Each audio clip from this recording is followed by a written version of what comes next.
ไปแล้วเด้อช่วยไปเพลินนี่ลุดอันนี้เบิ้งนะไปแช่เลยถ้าเบิ้งนั่นนะทางรถจักรรถเยอะอันนี้ตายแล้วเบิ้งอีตานั่นก็เลี้ยวซ้ายอีตานั่นก็ไปซื้ออ๋อมันคือมีหลายแยกนะวะจะไปซื้อเลยจะไปทางเลยเนี่ยพ่อแม่ก็ชื่อเลยก็มีเห็นเลยเนี่ย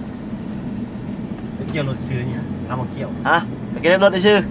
ตายแล้วมาฮอดทะเล2 มื้อยังไม่ได้กินอาหารทะเลจักบาทเลยมีแต่หอยกับหอย หอยกับหอยมีสดหอยกับหอยเหม็น แต่หอยตั้งแต่มาเลยหอยกับไก่กับหมู พี่น้องครับผมมาเที่ยวเวียดนามนะครับพี่น้อง อะไรกินผมทานอาหารเนี่ยมัด4-5 ล้านดงนะครับพี่น้องคาราเทียบใส่เงินไทยครับจนไม่มีเหตุผลเลยนะครับพี่น้องกินของครับพี่น้องไปทางหน้าเขาจะไปกินเพลอเนี่ยตายแล้ว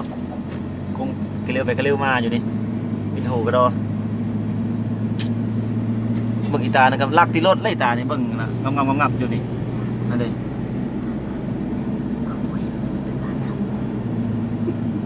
มาเพลอเอาดังๆรถบ่คอย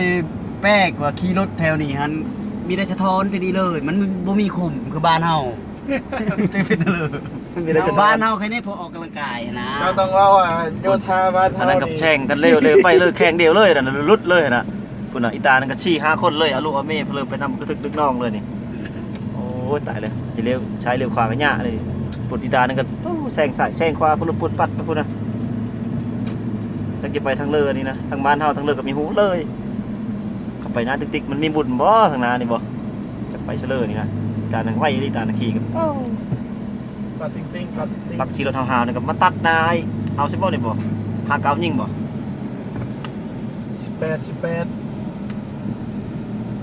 ผู้ขับรถนี่ก็จะเก่งอะไรเนาะ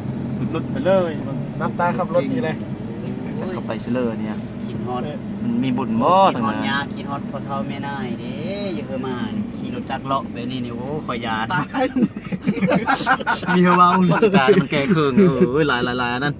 จะมันแก่ไปเชื่อนะก็ไอ้เรือหุ่นใดเฮามันแก่นะอ้าวชุบผ้ากระเจาะไอ้เพลอเนี่ยไม่ได้ไปเนี่ยเอาไฟเขียวเลยไปนะแม่อยู่เพลออีเด็ดอันนี้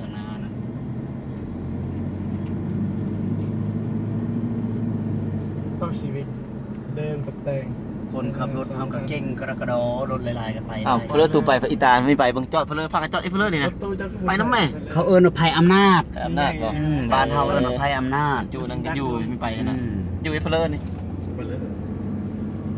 ตายแล้วนี่กกม้าได้นี่ได้อยู่ทางกลางนี่ได้กกม้าบ่แต่พอเราจะได้มันเป็นมันเป็นม้าแล้วมาปิดเอาก็ได้เขามีปิดเอาเนาะแล้วก็เฮ้ยหญ้าเฮาและหญ้าเฮามักได้เขียวมาได้เมียเด้มีมักแล้วจะมีเทาทางนาจนจะเห็นกุมะพร้าวอีเผาลายบ่มะพร้าวสับเจ้าบนนี้แหละโอบามาจะมากินนะไปกินที่โรงพยาบาลบ้านเฮาอีดุดเลยอันเนี้ยอ่านเพลือไฟแดงอยู่ถึงไปอีตานะพาไฟแดงเลยเดี๋ยวจักอีตานะโชว์ลีมีจักเพลือเลยรุดไปผมมันเร็วลังมั้งยันเพลือไล่มันบ่กันว่ามันมีบุญเลยทางนานี่บุญใหญ่เลยนี่ไม่ฉันเขามีพากันแห่ไปบ้านนี้เด้อแห่รุดเลยก็ไอแห่ของไฟบ้านเขานี่